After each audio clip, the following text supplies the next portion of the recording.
Buddham saranam gacchami, Dhammam saranam gacchami, Sangham saranam gacchami. Siddhartha Gautama adalah tokoh paling terkenal di kalangan penganut agama Buddha. Sejuta pandangan kebijakan dan tatanan kehidupannya yang bermanfaat untuk kedamaian jiwa membuatnya memiliki jutaan bahkan triliunan pengikut sampai sekarang.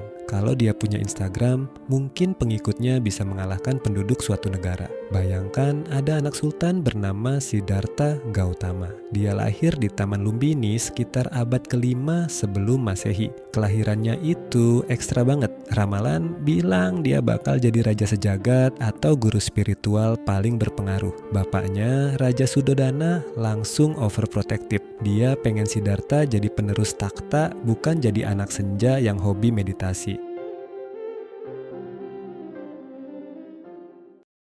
Bab 1, From Palace Life to Deep Thoughts, Origin Story.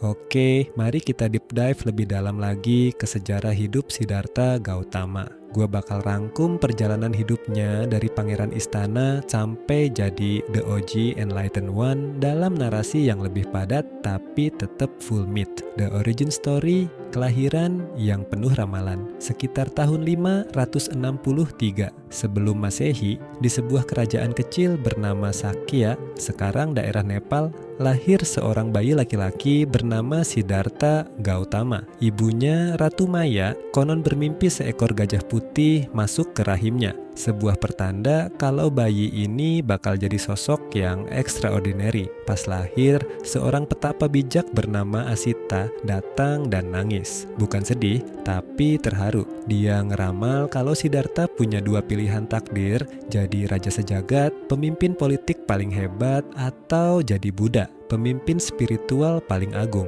Bokapnya, Raja Sudodana, tentu aja pilih opsi pertama. Dia pengen anaknya jadi penerus takhta yang powerful, bukan jadi petapa yang hidup susah. Life in a golden cage. Masa muda yang super privilege, bapaknya bener-bener strict soal satu hal. Siddhartha nggak boleh tahu kalau dunia itu pahit. Siddhartha dibuatin istana yang super mewah, dikelilingi pelayan yang cakep-cakep, makanan paling enak, dan pendidikan paling oke. Dia bahkan menikah muda sama cewek cantik bernama Yasodhara dan punya anak laki-laki bernama Rahula. Siddhartha itu ibarat anak crazy rich yang nggak pernah keluar dari komplek elitnya. Dia nggak tahu ada orang sakit, nggak tahu ada orang tua, apalagi kematian. Hidupnya bener-bener dikurasi biar isinya cuman happy-happy doang. Tapi yang namanya jiwa manusia makin dipendem makin penasaran. Siddhartha ngerasa ada yang kurang di tengah kemewahan itu. The existential crisis, 4 pertemuan yang mengubah segalanya. Di usia 29 tahun, rasa penasarannya memuncak. Dia nekat keluar istana bareng pengawalnya, Channa. Disinilah momen plot twist hidupnya terjadi. Dia melihat 4 pemandangan yang gak pernah dia bayangin sebelumnya. Seorang kakek tua renta. Dia kaget. Manusia bisa jadi keriput dan lemah gini? Orang sakit, dia sadar kalau fisik itu rapuh. Mayat yang dibawa ke pembakaran. Ini yang paling bikin shock. Dia sadar kalau semua orang, termasuk dia, bakal mati. Seorang petapa yang tenang. Di tengah kekacauan dunia, kok ada orang yang mukanya adem banget meski nggak punya harta. 4 pertemuan ini bikin Siddhartha kena mental breakdown sekaligus dapat pencerahan awal. Dia sadar kalau semua kemewahan istana itu cuma temporary. Dia ngerasa harus nyari jawaban. Gimana caranya manusia lepas dari lingkaran penderitaan, samsara ini? The Great Departure. Ghosting demi misi suci. Malam itu juga Siddhartha melakukan keputusan paling kontroversial dalam sejarah. Dia ninggalin istana, jabatan pangeran, istri, dan anaknya yang masih bayi. Dia potong rambutnya pakai pedang, lepas baju bangsawannya, dan ganti pakai kain sederhana. Dia resmi jadi pengembara tanpa nama. Selama 6 tahun, dia mencoba segala cara buat dapet jawaban. Dia belajar dari guru-guru hebat, tapi merasa nggak cukup. Dia bahkan mencoba jalur ekstrem, praktik asketik, yaitu menyiksa diri sendiri. Dia cuma makan 1 butir biji-bijian sehari sampai badannya tinggal tulang dibalut kulit. Tapi bukannya dapat jawaban, dia malah hampir mati. Di titik nadir itu dia sadar, kalau badan gue rusak, gimana pikiran gue bisa jernih? Dia akhirnya mutusin buat makan lagi setelah dikasih bubur susu oleh seorang gadis bernama Sujata dan memilih Majjhima Patipada atau jalan tengah. Nggak foya-foya tapi juga nggak nyiksa diri. The Enlightenment under the Bodhi Tree, Siddhartha duduk di bawah pohon Bodhi di Bodh Gaya. Dia bersumpah, gua nggak bakal bangun dari sini sampai gua nemuin kunci rahasia kehidupan. Konon, dia digoda oleh Mara, iblis yang melambangkan nafsu dan ketakutan. Tapi Siddhartha tetap cool dan fokus. Pas fajar menyingsing di bulan purnama Waisak, pikirannya terbuka lebar. Dia mengerti konsep Paticca Samuppada, sebab musabab yang saling bergantungan, dan 4 kebenaran mulia. Hidup itu mengandung penderitaan, duka. Penderitaan itu ada sebabnya, yaitu nafsu garis miring keinginan, tanha. Penderitaan bisa dihentikan, niroda. Ada jalan untuk menghentikannya, maga, yaitu jalan mulia berunsur 8. Detik itu juga Siddhartha Gautama bertransformasi jadi Buddha, seseorang yang telah terjaga atau bangun. The Journey of Teaching, menjadi influencer kedamaian. Setelah dapat pencerahan, Buddha nggak egois. Dia nggak terus-terusan meditasi di hutan. Dia jalan kaki keliling India Utara selama 45 tahun buat ngajar. Dia nggak cuma ngajar bangsawan, tapi juga petani, pelacur, narapidana. Kayak kisah Angulimala yang insaf sampai raja-raja besar. Ajarannya simple tapi dalam. Jadilah pelita bagi dirimu sendiri. Dia nggak minta disembah sebagai Tuhan, dia cuma mau jadi penunjuk jalan. Dia mendirikan Sangha, komunitas biksu dan biksuni yang jadi cikal bakal penyebaran ajarannya ke seluruh penjuru dunia. Mahaparinirvana, the final chapter, di usia 80 tahun, Buddha wafat di Kusinara. Kata-kata terakhirnya sangat ikonik. Semua hal yang terbentuk itu tidak kekal. Berjuanglah dengan sungguh-sungguh demi pembebasanmu. Meskipun fisiknya udah nggak ada, legasinya meledak. Ajarannya nyebar ke Asia Tenggara, termasuk Indonesia dengan Borobudurnya, Asia Timur, sampai sekarang ke dunia Barat. Dia jadi tokoh paling berpengaruh karena dia ngasih solusi logis buat masalah mental manusia, ketenangan di tengah badai dunia. Summary buat lo, Siddhartha itu bukti kalau status privilege bukan jaminan kebahagiaan. Dia milih buat exit dari zona nyaman demi nyari sesuatu yang lebih bermakna. Kisahnya adalah perjalanan dari mempunyai segalanya menuju melepaskan segalanya, sampai akhirnya menemukan segalanya di dalam diri sendiri. Bab 2, The Awakening dan Mind-Blowing Facts. Setelah bertahun-tahun jadi pengembara dan mencoba berbagai metode diet ekstrem sampai kurus kering banget, Siddhartha akhirnya sadar kalau menyiksa diri itu bukan jalan keluar. Dia memilih jalan tengah. Under the Bodhi Tree, dia duduk di bawah pohon Bodhi dan berjanji nggak akan bangun sampai dapat jawaban. Akhirnya, boom! Dia mendapatkan pencerahan agung. Dia mengerti konsep Four Noble Truths, 4 kebenaran mulia. Sejak saat itu, dia dikenal sebagai Buddha, yang artinya dia yang terjaga. 10 fakta menarik yang bikin penasaran. Mantan atlet, di masa mudanya Siddhartha itu jago memanah dan berkuda. Dia alpha male banget secara fisik. The first minimalist, dia meninggalkan harta triliunan cuman buat pakai jubah kain bekas dan bawa 1 mangkuk. IQ dan EQ tinggi. Ajaran Buddha itu sangat logis. Dia nggak minta orang percaya buta, tapi minta orang buat ehipasiko, datang dan buktikan sendiri.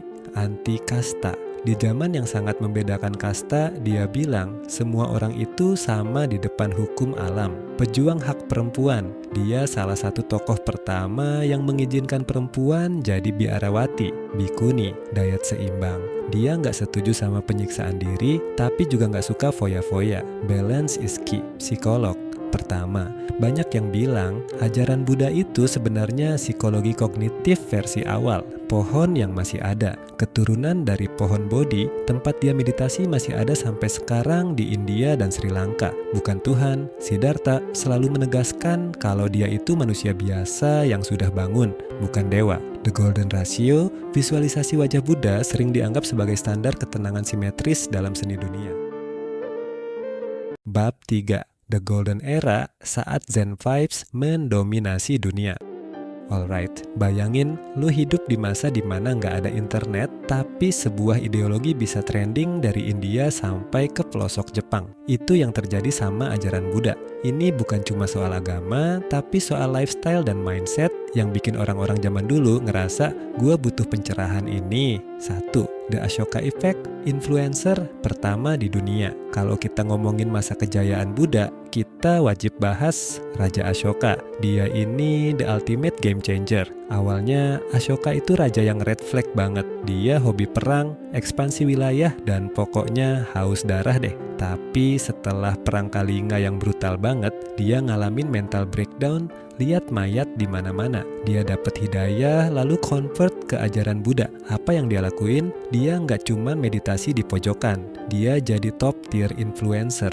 Dia bangun pilar-pilar batu Edicts of Ashoka di seluruh wilayahnya yang isinya pesan-pesan moral, toleransi, dan kasih sayang. Dia kirim utusan semacam brand ambassador ke Yunani, Mesir, sampai Sri Lanka buat nyebarin vibe positif ini. Tanpa Ashoka, mungkin ajaran Buddha nggak bakal semasif sekarang. 2. Jalur Sutra The Ancient Instagram Feed.